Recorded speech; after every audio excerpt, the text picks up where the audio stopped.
Welcome to today's deep dive. We're so glad you could join us because today we are looking at a critical, yet honestly, often completely overlooked area of modern business. Completely overlooked. Yeah, we're talking about governance, risk, and compliance. Or, as you probably know it, GRC. Right, GRC. Yeah. Now, we are pulling our insights today from a really sharp, incredibly relevant blog post. It was written by Alex Seven back in January of 2026. Great piece. It is. The piece is titled, How to Influence GRC Roadmaps When You're Tasked with More Than You're Funded For. And alongside that, we have a really fascinating real-world fintech use case to ground all of this in reality. It's a fantastic set of sources. And, it tackles a problem that is incredibly pervasive across almost every industry right now. Oh, yeah. It's a situation where the demands are just skyrocketing, but the resources to meet them are staying completely flat. Which brings us to our mission for this deep dive.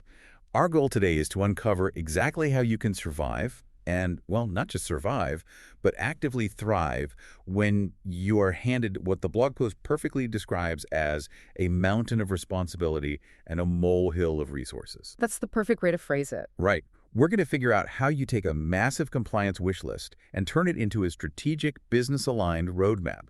And the secret ingredient here isn't magically finding more budget. If only. Yeah, if only. It's all about using influence. Okay, let's unpack this. Because on the surface, GRC sounds like a highly technical, rigidly structured field. But this source material paints a completely different picture. It really does.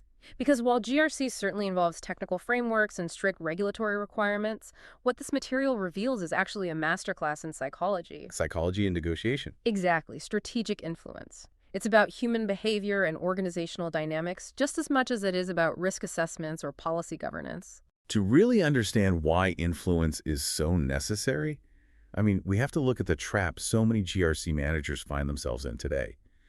The sheer volume of the mandates they're dealing with is staggering. It's overwhelming. We're talking about maintaining compliance across multiple regulatory frameworks, monitoring enterprise risks, driving policy governance, Leading internal training. right, responding to endless audits, managing third-party risk. And if that wasn't enough, Alex Seven points out that now these teams are getting hit with completely new, massive demands. Like ESG. Yes, environmental, social, and governance reporting, along with highly complex privacy requirements. And perhaps the most daunting of all, AI governance. Oh, that AI governance piece is a perfect example of the pressure cooker these teams are in. Because it's so new. Right. Suddenly you aren't just protecting static data, you're trying to govern an algorithm that nobody in the company fully understands yet. Which is terrifying. Totally. Yeah. You're being asked to build guardrails around emerging technology, and you're expected to do it on the exact same shoestring budget you had last year? It's like being asked to build a state-of-the-art security system for a sprawling mansion. But you're only given the budget for a single padlock. That is exactly what it feels like. They're expected to handle all of this with minimal headcount, limited funding, and basically zero visibility at the executive table. Why does that disconnect happen? Why does a function so critical to keeping the company out of trouble get so little support? Well, in mature organizations, GRC is essentially the backbone of digital trust and operational resilience. But traditionally, it's viewed as a misunderstood support function. Just overhead. Yes, many executives just see it as overhead. GRC rarely commands the massive budget that an IT department gets, and it certainly doesn't have the immediate revenue-driving urgency of the sales team. Sales always gets the budget. Always. Usually, GRC only gets the spotlight when something goes wrong. They are invisible until a data breach happens or a massive compliance failure makes the headlines. It is the classic, you only notice the roof when it's leaking problem. But the source material doesn't just leave us dwelling on the misery of being underfunded. It offers a major shift in perspective to start fixing the issue. And that begins with mapping your value narrative. This is key. The argument here is that GRC managers have to fundamentally stop talking about isolated controls and assessments. What's fascinating here is how the text instructs you to completely rewire the conversation. You have to connect GRC directly to actual business enablers. Right. You cannot just exist in a vacuum of compliance tasks, speaking only to other compliance professionals. You have to show how your work reduces risk exposure or avoids regulatory fines, sure. But even more importantly, you have to answer the question, how does this work accelerate the business? Accelerate. That's a strong word for compliance. It is, but it's necessary. The blog post gives a great specific example of this, and it actually ties into the fintech use case we're looking at. Instead of just telling the board you are doing a standard GRC task, you frame it entirely around the business outcome. So you don't just say, we are automating third-party risk assessments. Right. The author notes you shouldn't say that. Instead, you say, by automating third-party risk assessments, we reduce vendor onboarding time by 30% and mitigate critical cybersecurity exposure. Listen to the language in that second example. Yeah. You aren't just checking boxes to satisfy an auditor. You are actively accelerating time to market for the entire company. Because if a vendor can be onboarded 30% faster, the sales team can use new tools faster. The engineering team can deploy new software faster. You are making the business move with more agility, safely. And that entirely reframes GRC in the eyes of an executive. It takes it from being a cost center that just drains resources and slows things down and turns it into a business accelerator. Exactly. Okay, that all sounds great in theory. But if I'm a GRC manager and the board is demanding compliance across the board, how am I supposed to just tell them no to certain projects without getting fired? It's tough. When you are fundamentally underfunded, you can't just rely on standard analysis to get out of the work. That is the ultimate dilemma, and it brings us to the prioritization phase. Every GRC program on Earth is packed with both nice-to-have projects and absolute must-have initiatives. But you lack the budget to do them all. Right, so influence has to become your primary currency. The blog post introduces this concept of a GRC prioritization matrix to help force these difficult decisions in a structured way. Alex 7 introduces this matrix to help make these decisions, but how exactly is that structured? What are we measuring here to justify saying no? The matrix is built on 4 very specific pillars. First, there's regulatory urgency. Meaning, is this something you absolutely must do right now to avoid a massive fine? Or a legal shutdown, yes. Second is business impact. If we implement this, how much will it actually reduce our real-world risk, or how much will it improve daily operations? Okay, what's the third? Third is strategic alignment. Does this GRC initiative support a broader company-wide business goal? Like expanding into Europe or launching a new product line? Exactly. And finally, resource feasibility. The reality check. The reality check. Do you actually have the human capacity and the budget to execute it right now? So you map all your massive mandates against those 4 pillars. But here is the part I find brilliant. The author suggests using risk appetite as your ultimate leverage within this matrix. This is where it gets highly strategic. Let me quote the exact phrasing from the source, because it's incredibly bold. When you are talking to stakeholders about a project you simply cannot fund, you tell them, we deprioritized X because it lacks funding, but based on our current exposure and risk appetite thresholds, this decision increases our residual risk in this area by 20%. Here's what that means for the business. It is a phenomenal tactic because it changes the psychology of the room. You're passing the buck, but professionally. You're taking the burden of the underfunded mandate and placing the reality of it squarely on the executive table. You are no longer just managing tasks in the background, silently failing to keep up. You're forcing the business to make risk-informed trade-offs. You're essentially saying, we can ignore the GRC team's needs, but here is the exact numerical increase in danger the company is actively accepting by doing so. You are transferring the ownership of the risk. You aren't asking for a favor. You are presenting a business reality. Yes. But if you walk into that boardroom speaking pure compliance jargon, you've already lost them. How does the author suggest bridging that communication gap? Because honestly, this is the trap I think almost everyone falls into, the trap of speaking compliances. It is so common, and it is fatal to your influence. GRC is filled with acronyms and technical jargon that makes perfect sense to practitioners, but alienates everyone else. You hear things like CMMC Level 2. Which is a Defense Department standard. Or SOX key controls for financial reporting. Or CIS 18 controls for cybersecurity. Important stuff, sure, but to an executive, it sounds like alphabet soup. The moment you start speaking like that, business partners just completely tune out, their eyes glaze over. They stop listening. Here's where it gets really interesting. The author provides a direct translation for this. Yes, you have to translate GRC into operational and financial outcomes. The text gives a very stark, very clear example of how to do this. You absolutely do not walk into a meeting and say, we need to implement CIS 18 controls. Because that means absolutely nothing to a chief financial officer. Nothing. They just hear an expense. Instead, the source says you frame it in a way they cannot ignore. You say, implementing this control set will reduce the likelihood of a ransomware incident that could shut down operations for a week. That downtime could cost us $1.05 in lost productivity and brand damage. Think about the difference in those two statements. The first is a technical request. The second is a stark financial reality. You are tying the GRC initiative directly to return on investment, or ROI. When budget is scarce, tying your work to avoiding a massive, quantified financial hit is absolutely essential for gaining roadmap support. You are speaking the language of the business. And speaking of the business, the source makes it very clear that GRC cannot be an island. You cannot do this alone, especially when you are under-resourced. You have to build strategic allies. Crucial step.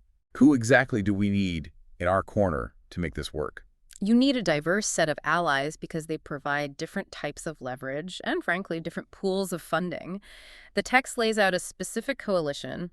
You need IT and cybersecurity for shared tooling and metrics. Because they often have larger budgets you can piggyback on. Exactly. You need finance because they care deeply about audit readiness and they can help you with that cost justification we just talked about. Right. Who else? You have to have legal to interpret those complex regulatory drivers and give your initiatives teeth. You need operations to really understand the day-to-day friction and business process risks. And what about internal audit? Internal audit is crucial for strategic alignment and ensuring your work holds up under scrutiny. But you don't just walk up to finance or legal and hand them your to-do list, right? How do you actually get them to care about your roadmap? The real pro tip here from Alex 7 is how you engage those allies. You don't present a finished plan to them. You invite them into working sessions and you co-create the roadmaps together. Oh, so they have a stake in it. When stakeholders help shape the priorities, they become champions for those initiatives. Suddenly, they're defending your roadmap in executive meetings because it serves their interests too. That makes so much sense. And often, that is exactly how you unlock hidden funding or resources that you didn't even know existed within other departments. Because suddenly, it's their project too. Now, let's look at a concept from the blog post that feels like a total game changer. The author introduces the idea of minimum viable GRC, or MVG. If we connect this to the bigger picture, this borrows heavily from the tech world's concept of a minimum viable product. Like in software. Right. In software, you don't build the perfect application on day one. You build the core features that deliver value, and you iterate. In this field, when you simply cannot do everything on that massive mandate list, you have to figure out the most critical parts that deliver just enough value to protect the business. Wait, is minimum viable GRC actually safe? Or is it just a fancy term for cutting corners and accepting dangerous levels of risk? It is a fair question, and the author is very careful to define what just enough means. It does not mean being negligent. Okay. It means doing enough to meet regulatory thresholds, doing enough to reduce unacceptable risk, and doing enough to demonstrate progress to auditors and the board. It is an incremental model. So you prove it works first. You use these quick wins to justify additional investments later. You prove the concept works before you ask for a massive budget. To really see how MVG and all these other strategies come together, we need to dive deep into that fintech use case provided in the sources. Let's do it. We have a fast-growing fintech company with a very lean GRC team, and they are handed what the text calls an impossible roadmap. What exactly were they facing? It was the exact dilemma the blog post described at the beginning. This lean team needed to achieve a SOC2 renewal, which is a major security compliance standard required to close big enterprise deals. Yes. At the same time, they were facing intense third-party risk demands from their partners, a desperate need for better policy governance, and on top of that, rising privacy and AI asks from the product team. A mountain of responsibility. And crucially, the executive board gave them 0 new headcount and no new budget to get it all done. It sounds like a recipe for total burnout. So how did they execute? How did they put these specific influence strategies into play instead of just working 80-hour weeks and failing? The GRC managers stepped back and immediately worked to reset expectations. They didn't just accept the impossible task and try to boil the ocean. Right. Instead, they built that business-first prioritization matrix we discussed. They matched every demand against regulatory urgency and resource feasibility. Then, they went to the executives and quantified the exact residual risks of deferring certain projects. They used the risk appetite leverage. They forced the board to own the decisions. Like, we can't do the AI governance piece right now without dropping the SOC2 renewal. Which risk are you willing to accept? Precisely. And they didn't do it alone. They co-owned those tough decisions with security, legal, finance, and procurement. Allies. They brought their allies into the room to validate those trade-offs. Once the board agreed on the priorities, the team launched their minimum viable GRC. What did that actually look like in practice for this fintech? Instead of a massive, comprehensive vendor review process for every single supplier, they implemented a lightweight third-party risk program. They screened only their absolutely critical Tier 1 vendors. Doing just enough to mitigate the biggest threats. Exactly. They set up a very simple evidence register for their audits instead of buying an expensive software platform. And they used a basic, streamlined policy management lifecycle. And the results? Did they survive the impossible roadmap? The results were exactly what Alex 7 predicted. By embracing MVG, they dramatically reduced their audit fire drills. They tightened their vendor risk coverage in the areas that actually mattered most. The Tier 1 suppliers. Right. They turned a chaotic, impossible roadmap into a structured, executive-approved set of trade-offs. But here is the best part of that use case. They didn't stay underfunded forever. No, they didn't. By proving their outcomes with that minimum viable approach, and by showing the board exactly how their streamlined work accelerated the business, they eventually unlocked incremental resources. They got the funding, but they got it by proving the value first. And that requires maintaining the narrative. The blog post hits hard on this point. If your GRC roadmap does not include a communication plan, it is not a real roadmap. It's just a wish list sitting on your hard drive. You cannot let the roadmap be shaped for you by outside assumptions. You have to proactively tell the story.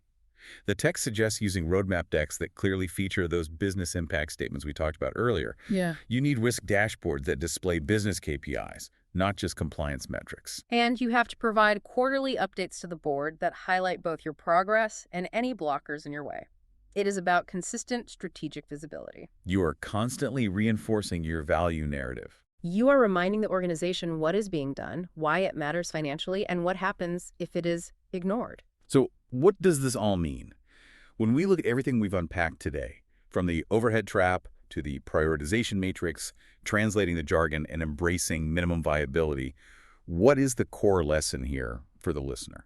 The ultimate takeaway from this source text is that in the world of GRC, or really any resource-constrained department, influence truly is the new currency.